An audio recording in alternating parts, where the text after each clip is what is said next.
Number 15. I had a student, 11th grade, throw scissors at me because he heard someone call me mean. His mom tried to tell me that he gets really upset when men disrespect women. Meanwhile, he told me he could have really done damage if he wanted to.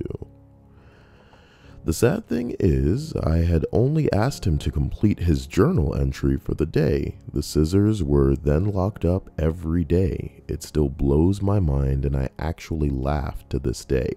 A bit of clarification.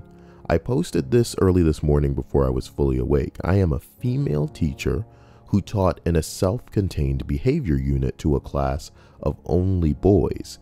The student was mad that I asked him to complete his journal. When I documented his refusal on the behavior, he became upset and threw a pair of scissors at me. His mom came up with an excuse as to why he had this outburst and said that the other boy students were calling the woman mean and he was defending her like the white knight he is. But he threw his scissors at me. Let's not get it twisted. There were only 3 other students in the room, and not one of them were sitting near him or talking to him. The comment never happened. She just made it up to try and justify it.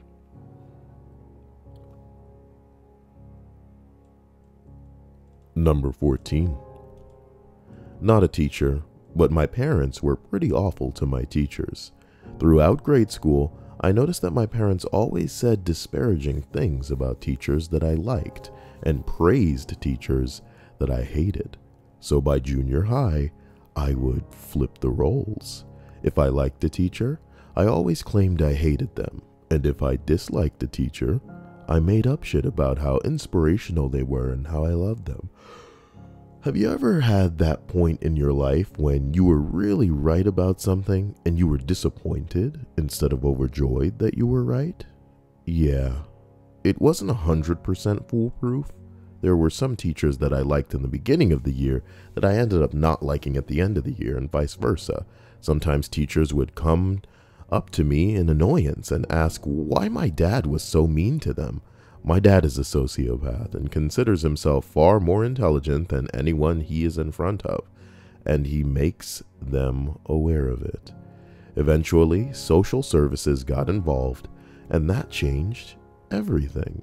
Now the teachers had a note in my file that things at home were not good, which pretty much disconnected my parents from being taken seriously. After that happened, I had a lot of teachers that were very valuable allies in helping me get through my life. Some taught me a lot of valuable lessons that I still incorporate into my life to this day. I am extremely grateful for all of the teachers that I met that helped me along. Well, ain't that a foxy unicorn? Number 13. I've told this story before, but we had a mom who threatened to do our principal the type of things you would see in an episode of CSI. This resulted in an automatic restraining order. So, if you have kids, yeah, don't say things like that. Number 12. Not a teacher, but a student who saw something awful happen to a teacher. She was the 8th, 9th, and 10th grade English teacher, and when I first joined the school, she was the first person to really make me feel welcome, and she said, and had, such a warm heart, and said nice things. Well, in my second year there, I think 9th grade, a new kid joined the school. He was a hard-line Christian, and obviously, so were his parents. One of the books in my English class to be read that year was Angela's Ashes. I believe that was the one, and apparently there was some slight sexual material in the book. The new kid's parents berated the shit out of my teacher, and I think she might have been close to losing her job over the incident. I remember a couple of days after it went down, that she was in her classroom eating during lunch period, I happened to be walking by and saw her crying. I came in there and gave her the biggest hug ever and told her I was sorry she was getting in trouble for doing exactly what teachers are supposed to do, encouraging students to learn, broadening their horizons, and fighting censorship, although I doubt I said it that concisely. Fuck that kid, fuck his parents. I remember a year or two later, at the end of the semester, I had so little work to do that I asked her if I could just start reading stuff she had on the shelf. She was more than happy to let me do that. I picked Terminal Man and remember laughing in the back of my head at the explicit part about experiments being run on a guy via electric stimulation to bring upon orgasm.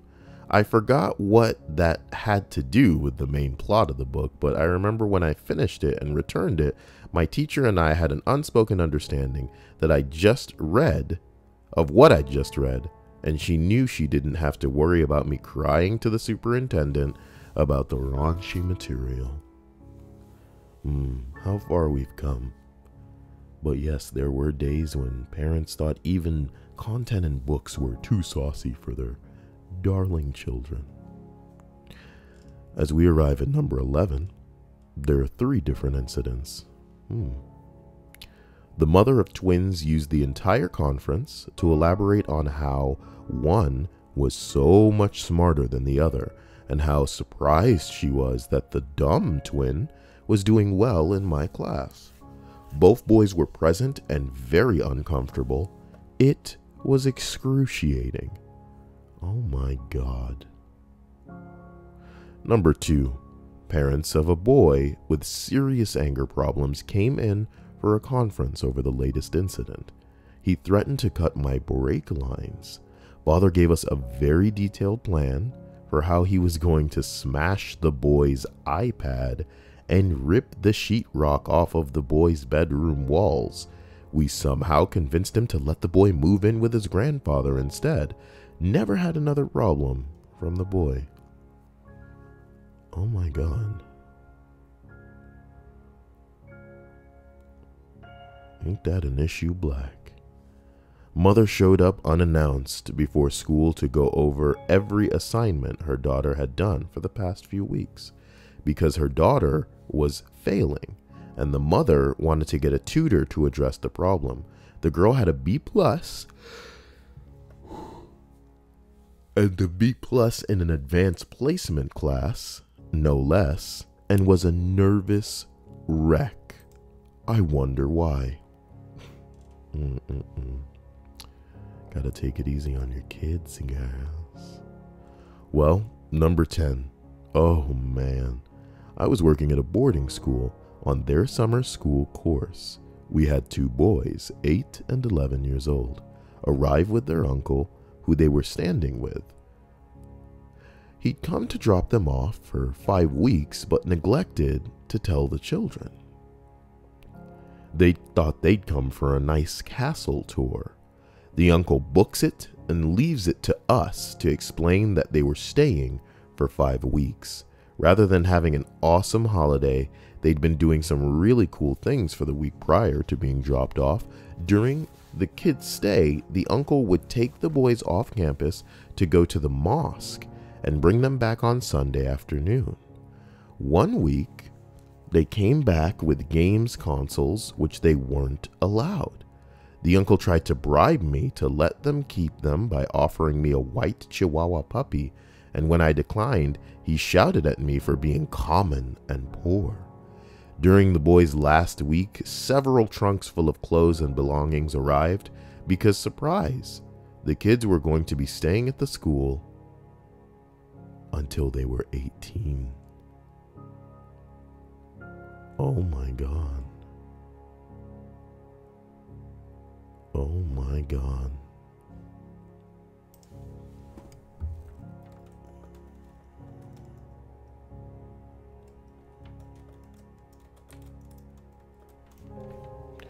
Number 9. Not one kid in particular, but every year there are 1 or 2 aggressive or disrespectful students.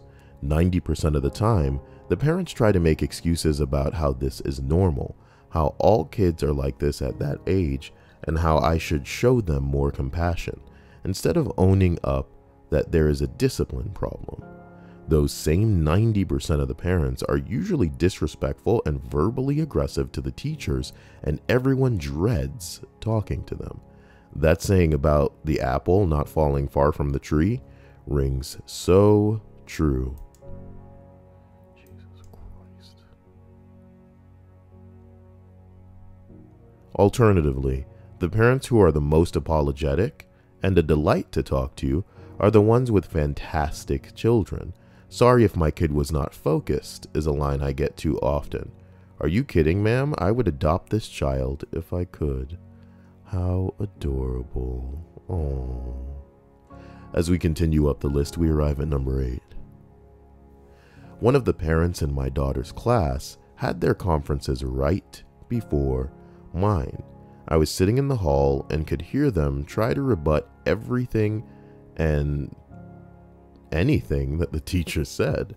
Then these fuckers brought in the mom's sister, who is a teacher, and she got in on it with her expert opinion. Their kid was an asshole, by the way. He stabbed my kid with a scissors and was known as the class bully. Oh. Damn. How do people not get expelled for that kind of behavior?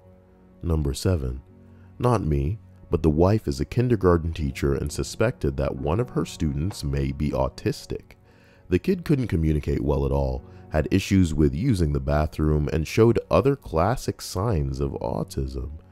My wife had a conference with the mother and explained that she would like him to be evaluated, but the mother refused and said that if her son did have autism, my wife was the one who caused it. Oh my God. Number 6. 5th grader with a ton of potential and an awesome personality. He was one of my favorite students, but chronically unprepared and always behind on homework. Mom comes in for the conference and makes excuses for him, blames me for giving confusing assignments, and tells me how she can't help manage his homework because she has 2 other kids to worry about. For example, grandma picks up kids, drops them off at the brother's baseball practice. My student leaves backpack in grandma's car. Mom picks up kids after practice. Her conclusion was, why should brother miss out on baseball because he has siblings? About 5 minutes of this, I stopped her and turned to the kid. I asked him if he thought he could be doing more, even if it's on his own, and he said that he could. I told him I thought so, and thanked them for coming in. Next day at school, I told him I thought that he was a great person who had a ton of potential and that he was going to have to make things happen for himself. He totally understood what I meant.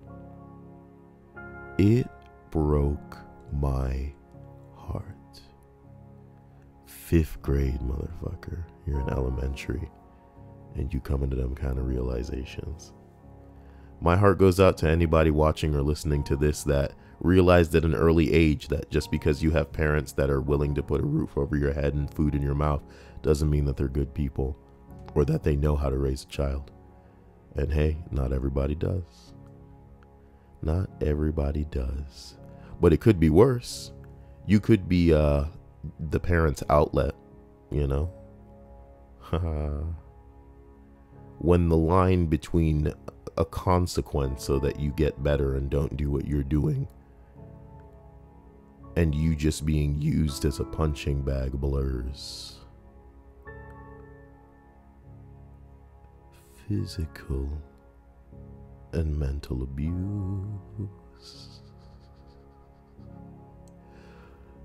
Overcome these obstacles and you'll be better at life than your parents were. Number 5.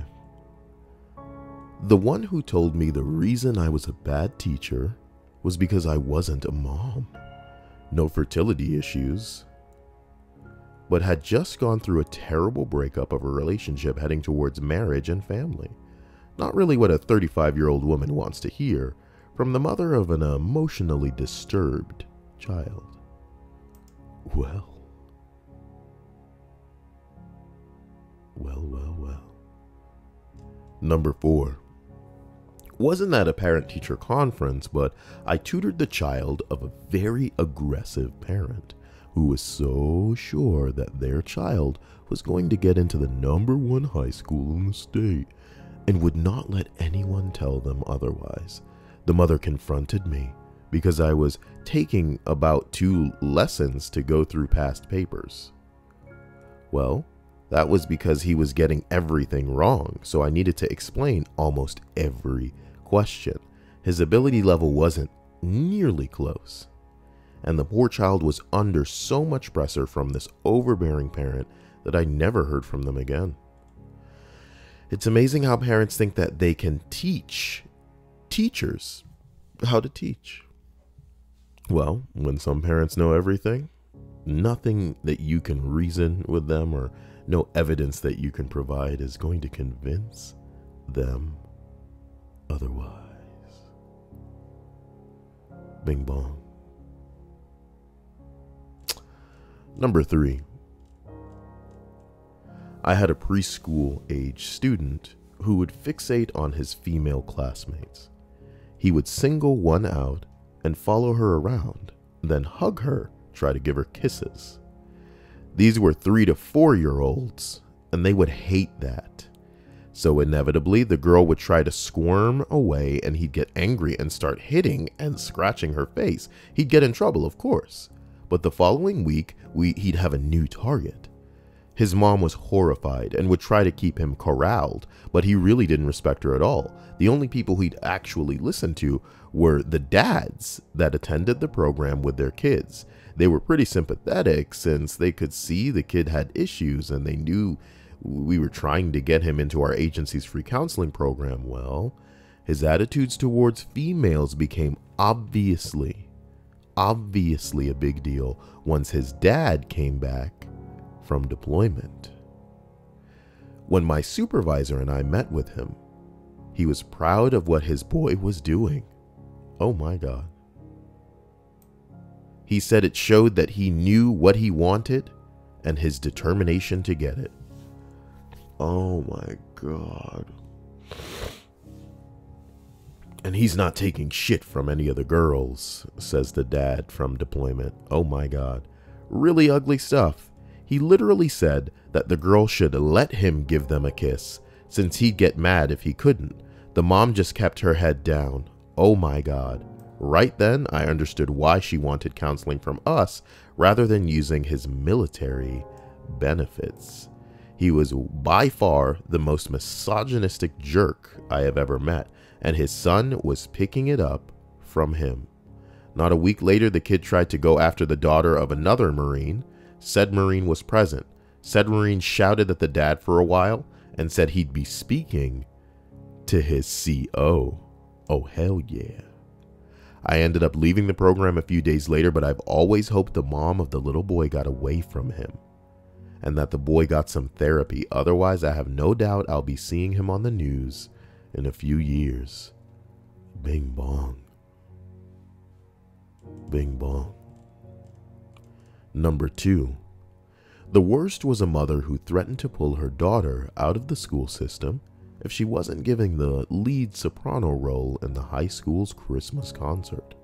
Her daughter had auditioned like everyone else, but didn't have either the voice or the skills required for the part. The student understood this and agreed with the decision. It was her mother that turned it into a confrontation, believing her daughter to be an opera star in the making. Didn't go down for well for either of them. Tisk tisk. Number 1. There was a mom who insisted that I was being biased towards her kid. She brought up a recent essay as an example and complained about the grade her kid received on it. I had given the essay a C-, and the mom was saying that it was obviously an A essay. I assured her that I was not biased and pointed out numerous issues with the essay that prevented it from scoring higher. Honestly, it had content-related issues as well as basic grammatical errors. The mom then revealed that she had written the essay, not her kid. She said, "So it looks like you've got some explaining to do," and then sat back with a smug grin on her face. Yeah, it's me who's got the explaining to do. Oh man. I tried really hard not to burst out laughing. Then after confirming that she was serious, I explained to her that what she did was flat out cheating. And I was going to change the grade to an F because the son hadn't done it. If this was higher up in grade level, I explained to her, in the education system that is, the consequences would be far more severe. And that I explained my original comments on the essay were still true. She was predictably furious and tried to argue, but accepted it in the end. After talking to the kid and based on my previous experiences with him, I got the impression that it was more of a case of the mom wanting her kid to get good grades and being an idiot about it than a case of him being malicious. I had the kid rewrite, or write for the first time, a new essay, but with an automatic negative 10% for lateness and a negative 50% for cheating. Well, sometimes it's about the principle. I hope you all enjoyed this. This is one of those non-interruption ones, but I'll be streaming again in probably about an hour. The normal type of format that you're all used to. Love you.